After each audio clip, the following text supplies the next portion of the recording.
Good afternoon, all dear students. Today we are going to discuss about socialism in Europe and the Russian Revolution. Europe का जो स्ट्रक्चरेबिलिटी था, स्ट्रक्चरेबिलिटी में कैसे किस तरह से चेंज आया, सोसाइटीज़ का परसेप्शन किस तरह से डेवलपमेंट हुआ, यहाँ पर पार्टिकुलरली रूसियन रिवोल्यूशन का जगह बताया गया है। रूसियन सोसाइटी जो है वहाँ पर किस तरह से रिवोल्यूशन देखा गया था, रूसियन सोसाइटी में रिवोल्यूशन का जगह बताया गया है। यहाँ पर सबसे पहले देखो the age of social changes.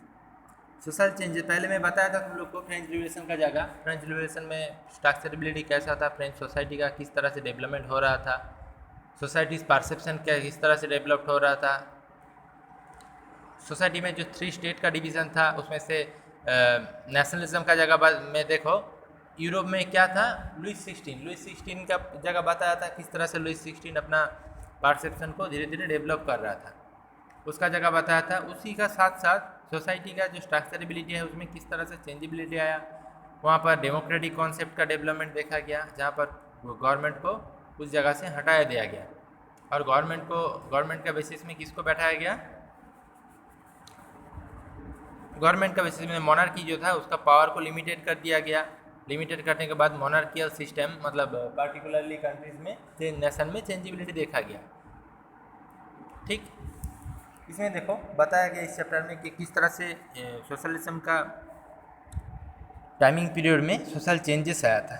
In the previous chapter you read about the powerful ideas of freedom. Previous chapter में तुम लोग पढ़े हो जो पावरफुल आइडियोलॉजीज था उसका फ्रीडम का बारे में, and equality that circumstanced the Europe after the French revolution. French revolution का टाइमिंग में यूरोप सोसाइटीज़ में किस तरह से चेंजेबिलिटी देखा गया था, उसमें पॉपुलेशन का इक्वलिटी क्या क्या था। The French revolution opened up the possibility of creating a dramatic change in the way of the which society was structured. French revolution जो है उसमें क्या हुआ था, पॉसिबिलिटी का जगह में देखो the creating of A dramatic change, किस तरह से एक ड्रामेटिक चेंजेबिलिटी देखा गया है। पहले से गवर्नमेंट का रूल प्रोग्रामिनेशन रेगुलेशन एक भी सही नहीं था, इसलिए सब्सिस्टेंस क्राइसिस आया था। सोसाइटी में ऑल जो कास्ट है, ऑल जो कैटेगरीज है उसमें प्रॉब्लम देखा गया था। उसी का साथ साथ सोशल स्ट्रक्चर जो है, सोशल स्ट्रक्चरेबिलिटी में भी चेंजेबिलिटी देखा गया। As you have read before the 18th century society was broadly divided into state and orders. It was the aristocracy and church which control the economic and social power। जहाँ पर aristocracy क्या है, aristocracy का साथ German people को imagine किया गया था। मैं पहले बताया था तुम लोग को, जर्मन पीपल जो है एरिस्टोक्रेट पीपल जिसका बॉर्न विलेज एरिया में हुआ है और वो सिटी में जाके वहाँ पर मतलब उसका जो जनरेशन है उसका डेवलपमेंट किया है, सिटी में जाके सेटलमेंट का डेवलपमेंट किया है, वहाँ पर उसका कैटेगरीज का डेवलपमेंट हुआ है। जर्मन पीपल के क्यों एरिस्टोक्रेसी बोला जाता है, यूरोप कॉन्टिनेंट में जर्मनी एक इम्पॉर्टेंट नेशन है जहाँ पर जर्मन पीपल को एरिस्टोक्रेसी क्यों बोला जाता है, क्योंकि उसका जो परसेप्शन रहेगा, मेंटालिटी रहेगा, उसमें मेन प्रोग्राम क्या रहेगा कि वही उसका जो पावर है वो खुद को इमेजिन करेगा कि वर्ल्ड का सबसे बेस्ट राइसेस कैटेगरीज जो है वो एरिस्टोक्रेट है, उसका इक्वल कोई भी नहीं है, इसीलिए जर्मन पॉपुलेशन को एरिस्टोक्रेट बोला जाता है।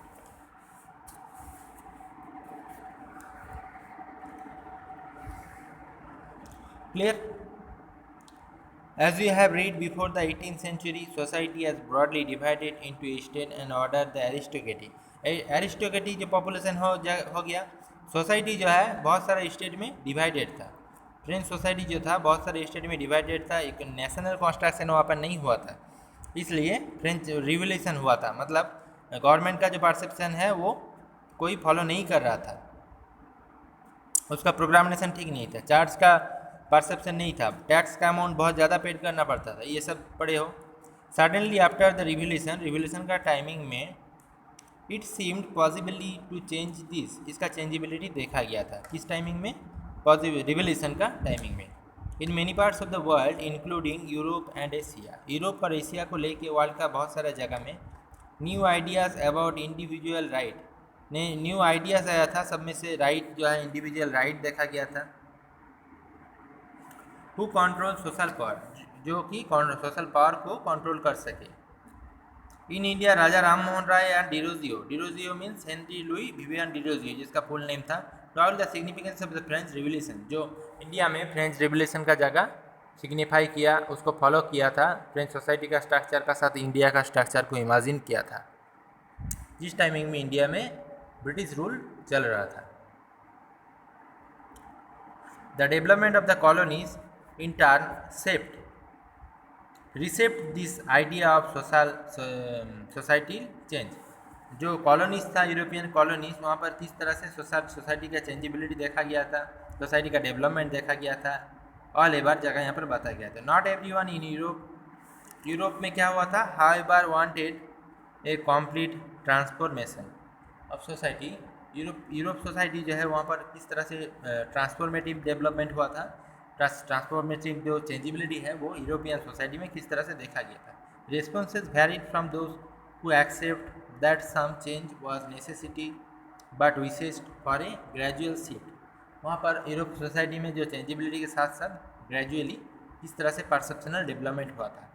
Who those who wanted to the restructure society radically जितना सारा पीपल था यूरोप का, सब लोग सोसाइटी का सोशल स्ट्रक्चर जो है, सोसाइटी का स्ट्रक्चरबिलिटी जो है उसमें किस तरह से सबका एक्सेप्ट था कि सोशल स्ट्रक्चर एक परसेप्शनली डेवलपमेंट हो सके, सोशल स्ट्रक्चर में ग्रोथ आ सके।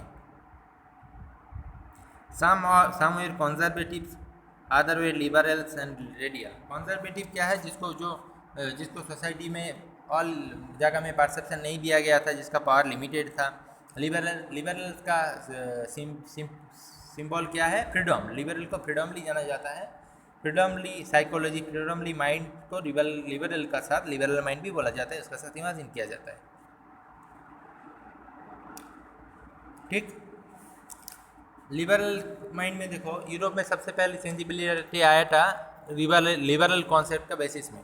लिबरल चेंजेस जिसको बोला जाता है, सोसाइटी जो है, सोसाइटी का जो स्ट्रक्चर है उसमें जो चेंजेबिलिटी देखा गया था उसको लिबरल चेंजेस बोला जा सकता है। ऑल पीपल कॉन्सर्न हो गया था कि सब हर काम का लिए फ्रीडमली काम करना सबसे नेसेसिटी है। जहाँ पर फ्रीडमली कंस्ट्रक्शन नहीं रहेगा, काम नहीं किया जाएगा, सबका लिए इक्वलिटी नहीं रहेगा, वहाँ पर स्ट्रक्चरबिलिटी नहीं होगा। ये था मेन परसेप्शन यूरोपियन सोसाइटी में चेंजेबिलिटी का लिए। What did this terms really mean in the context of time. इस टाइमिंग में क्या चेंजेबिलिटी देखा गया था। What spread this stand for politics, किस तरह से, पॉलिटिकल कंडीशन किस तरह से स्प्रेड हो रहा था। व्हाट लिंक देम टुगेदर, उसमें क्या लिंक था एक से एक परसेप्शन से अलग परसेप्शन में। Must the reminder with this term do not mean the same thing in all context of the time. इस टाइमिंग पीरियड में जितना सारा परसेप्शन था उसका जो थीम था, थीम में किस तरह से चेंजेबिलिटी देखा गया था। We will look briefly at some of the important political traditions of the 19th century. 19th century में जो पॉलिटिकल ट्रेडिशंस है उसमें किस तरह से चेंजेस देखा गया था किस टाइमिंग में, 19th सेंचुरी में। ठीक, and see how they influence changes, किस तरह से उसमें चेंजेबिलिटी आया था, क्या इम्पैक्ट हुआ था इस चेंजेस का। Then we will focus on the historical events in which there was the attempt the radical transformations of society। Society का किस तरह से पहले कंडीशन था, धीरे धीरे सोशल स्ट्रक्चर में चेंज हुआ, पॉलिटिकल सिस्टम में चेंज होने का साथ साथ वोटिंग सिस्टम में चेंज हुआ, मोनार्की का जो अननेसेसरी काम हो रहा था रिवोल्यूशन का टाइमिंग में, पॉपुलेशन सब लोग मतलब इकट्ठा होकर उसका अगेंस्ट काम किया, मोनार्की का पावर को लिमिटेड कर दिया गया और आखिर में उसका डेथ हो गया रोबेस्पियर का टाइमिंग में, गिलोटिन जो एक मशीन है उसका through the revolutions in Russia socialism became on the most significant and powerful ideas to save society in the 20th century.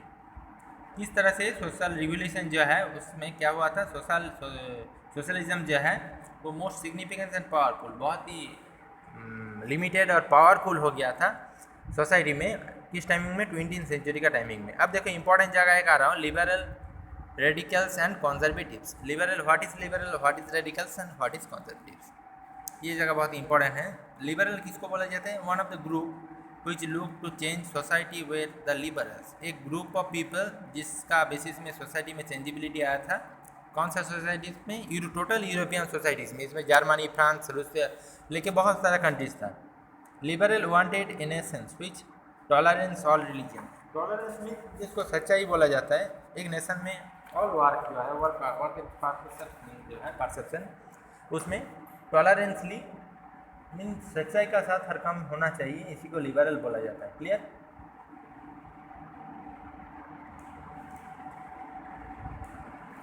We should remember that the time of the Europe states usually democratic in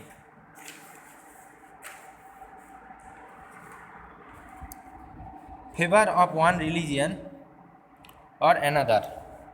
देखो, liberalism का जगह को follow करके Europe societies में जो population का perception था उसमें चेंजेबिलिटी देखा गया था. Church of England, Austria, Spain forward the Catholic church. Church को जो टैक्स देना पड़ रहा था, चर्च का जो मेंटलिटी है हर जगह में चेंजेबिलिटी देखा गया था.